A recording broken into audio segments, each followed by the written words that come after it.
cold case mystery few people know about: the disappearance of Nancy Deborah Willis, a woman who was born and raised in Scott County, Virginia.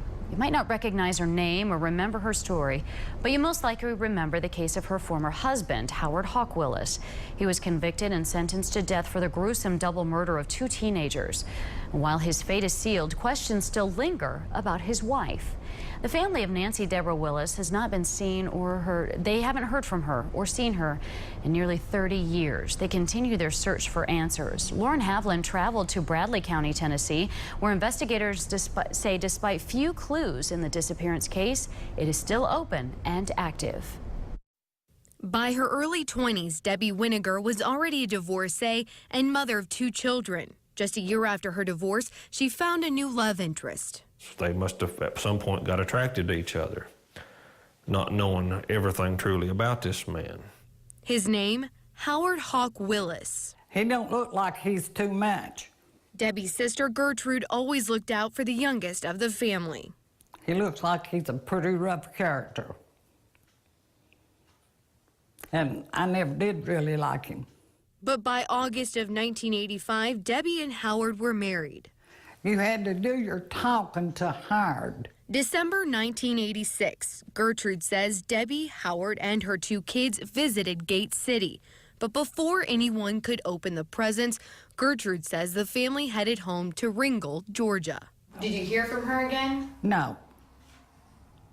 Still ain't heard nothing from her.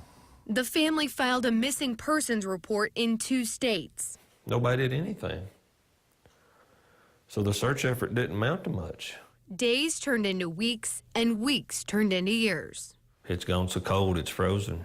The 90s go by with no word from Debbie or Howard. But in 2002, the name Howard Hawk Willis became well known across the Tri-Cities. It was a relief that he needed to be off the street. He was accused of murdering 2 teenagers and putting their bodies in a storage unit in Johnson City.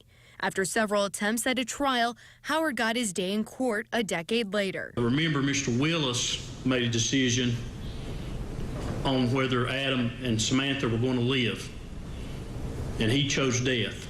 District Attorney Tony Clark says prosecutors couldn't mention that Debbie was missing during the trial.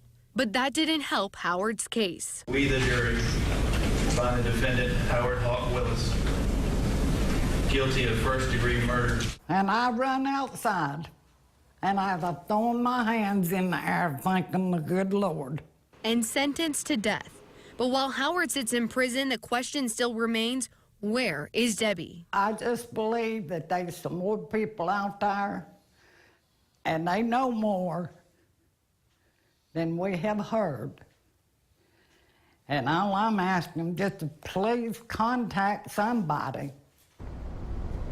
That was Lauren Havlin reporting. Nancy Deborah Willis's family needs answers. If you have any information about her disappearance, you need to call the Bradley County Sheriff's Office, that number right there at the bottom of your screen.